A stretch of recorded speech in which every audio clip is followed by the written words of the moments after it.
Cambridge. Did you always want to go to Cambridge? No. I mean, I didn't.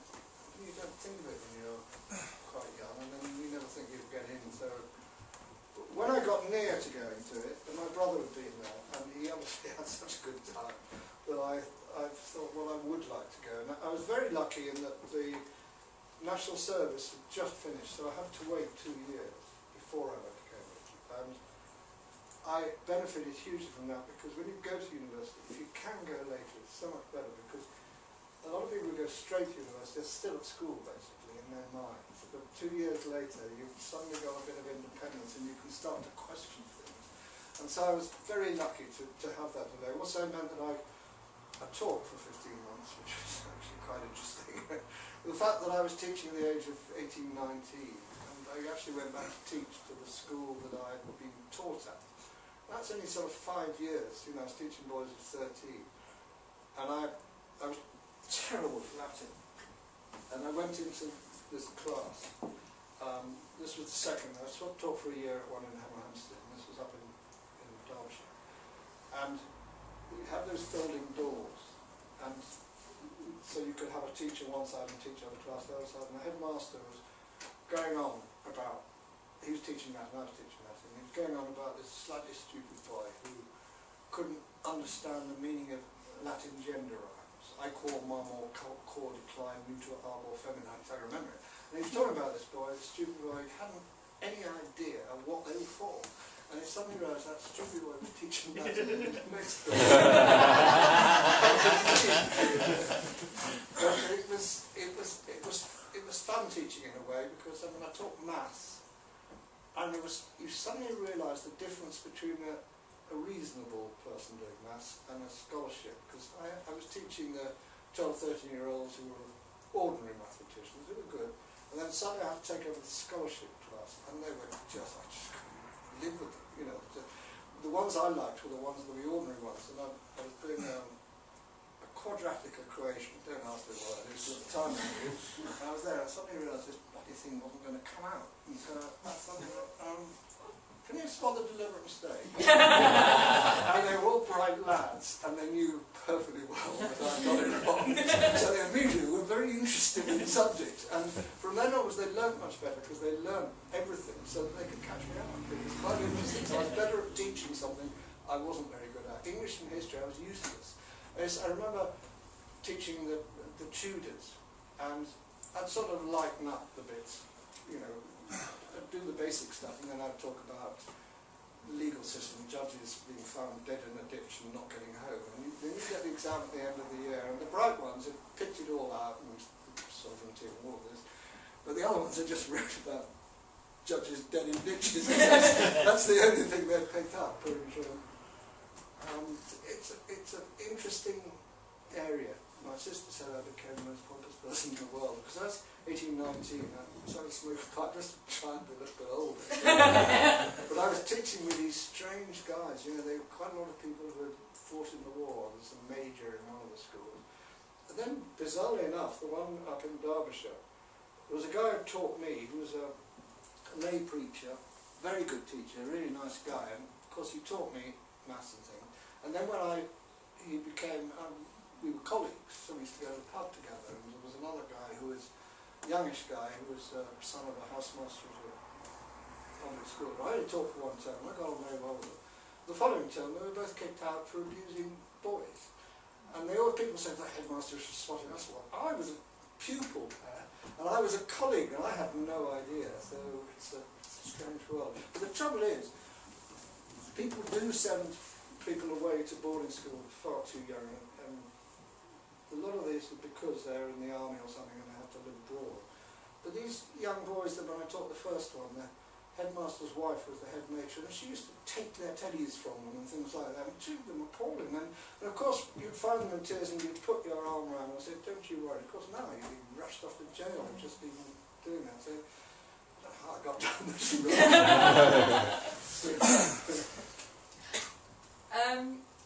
What were your comedy, who were your comedy heroes when you were young? I loved a lot of visual comedy. I used to, actually funny enough, it's Manchester, I used to come to Manchester, my dentist was in Manchester. managed to. He was later locked up and put in a loony bin. Seriously was, I had 15 feet. Anyway, that's beside the point. He used to come here, and my mother used to go shopping at Kendall Mills and Lewis's, and she put me in the news theatre.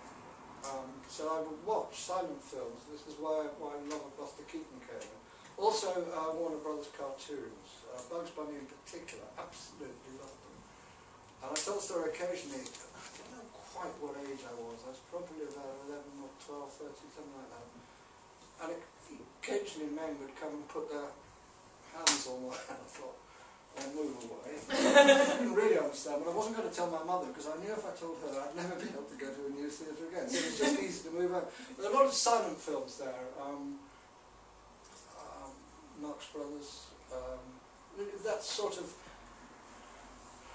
short films, which you get a bit of boring news, then you get a cartoon and a short film, and I got to, I absolutely adored, I'm trying to think of names again now, oh god, terrible, who's the, Jacques Tati. Jacques Tati, absolutely, I saw his most famous film, I think about 10 times, and I did a radio programme about it recently, and I can still feel that strongly how brilliant this man was. And that sort of character comedy that they could do in silent, because it virtually is a silent film. Graham Chapman actually used to sort of almost stand like it, Jack Tatty. Those were, but at the same time I loved the radio. And in fact, when I was in St Andrews recently, I found a second-hand shop and they had Radio Fun 1955. I bought it, £7.50, which was originally 7 shillings. And it was all the people I really loved on radio, and there were so many of them. The Much Wider Than the Marsh and things like that. The signature tune at the end I hated because it made it at the end of the show, and Much Wider Than the Marsh, and there were just such good verbal people on radio. So I loved those. Fairly obvious answer, really. But people sort of not musical. There were some very, very funny people who were doing the job as they got stuck in grooves. And, we were luckier when we started in that a lot more people knew a lot more. They watched television, so you didn't have to do jokes about mother-in-laws with mothers-in-laws. I think that they could be very funny. You could do lots of different subjects. Got a high-speed camera. How do you know it's a high-speed camera? Because I took a picture of my mother-in-law, showed her with her mouth shut. You know, that's... We've got any questions from the audience? Oh, come on. Yeah. BBC in the 70s was... It seems a very fun place to work, but there's some very, there's some of the best quality television we've ever seen in the world, like BBC. What do you think was the secret of the BBC putting out all that good quality stuff just for that 10 years? Well, it was the in-house people that worked there because they knew they were going to work on good things. And you know, you've got the wardrobe, makeup. They were the one people that place that was taught makeup and things like that. Visual effects department. And a lot of them I actually asked them, I said, why are you still working at the BBC? Because they said, well, we're doing the work we want to do. We're being paid far less, but we don't mind because we're actually doing the work we want to do.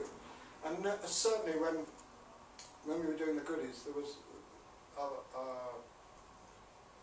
suppose you call it scenic guy, the designer who did design the whole thing.